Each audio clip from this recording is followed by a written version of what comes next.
ikhlas adalah hal yang sangat berat. Mungkin ada yang bertanya, Ustadz susahnya tuh di mana sih ikhlas? Kenapa sih ikhlas tuh berat banget untuk kita? Al-Imam Ibnu Qudamah itu menjelaskan sebab sulitnya ikhlas itu ada 3. Yang pertama, karena kita itu suka dengan pujian. Suka dengan pujian.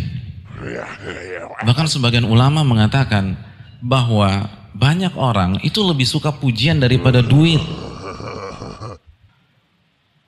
Misalnya Ana bagi-bagikan ke antum semua $100, $100, $100, $100, $100. Senang gak tuh kira-kira? Senang ya? Kita senang.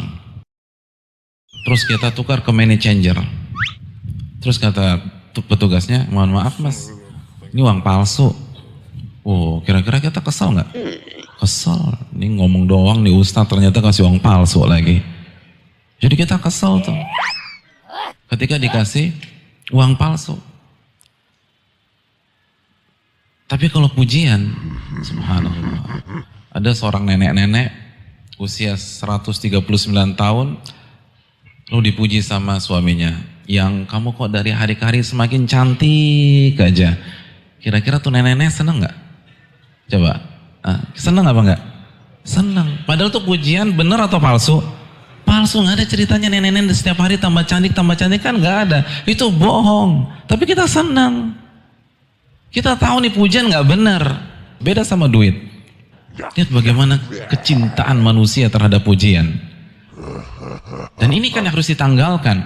Karena apa? Karena penyakit kronis dalam keikhlasan apa? Riya. Apa sih definisi riya? Al-Hafidz Ibnu Hajar mengatakan riya itu memperlihatkan amalan di hadapan manusia agar dipuji oleh mereka. Pujian lagi. Penyakit keikhlasan apa? Sum'ah. Sum'ah apa? Memperdengarkan amal ibadah agar manusia tahu dan dia puji kita. Pujian lagi. Jadi ini jadi masalah. Karena kita suka dipuji orang. Yang kedua, kenapa ikhlas itu susah? Karena tabiat kita itu tamak terhadap dunia. Suka banget sama dunia. Wa tuhibbunal mala hubban jamma, kata Allah dalam surat Al-Fajr. Dan kalian cinta sekali dengan harta dunia, kecintaan yang luar biasa. Nabi SAW mengatakan, kalau seorang anak Adam memiliki emas sebanyak sebuah lembah, apa yang terjadi? Labtagha ilaihi lahu thaniya. Dia akan cari lembah emas yang kedua.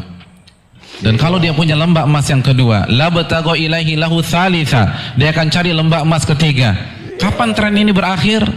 Wala yamla'u jawfa bani Adam illa turab. Dan tidak ada yang mengisi perut anak Adam sampai penuh kecuali tanah. Maksudnya apa? Dia akan mengikuti tren itu sampai mati. Ini yang bisa menyelewengkan kita kepada ketidakikhlasan. Ketika kita mengharapkan dunia, ketika kita mengharapkan jabatan dari amal ibadah kita, ini yang susah membuat kita bertahan. Karena kecintaan kita kepada dunia itu luar biasa. Lalu yang ketiga, kata Ibnu Qudamah, karena tabiat kita nggak suka dicela orang. Ketika kita suka pujian, otomatis kita nggak suka dicela. Maka kita akan berusaha melakukan apa saja untuk membuat kita diterima oleh komunitas kita. Kita akan berusaha beribadah agar kita nggak dibully oleh orang, nggak dicela oleh orang, nggak dicaci oleh orang. Akhirnya orientasinya manusia, bukan Allah Subhanahu wa Ta'ala. Jadi ini yang jadi masalah nih. Kalau kita bisa hilangkan 3 penyakit ini, insya Allah kita bisa mendapatkan keikhlasan.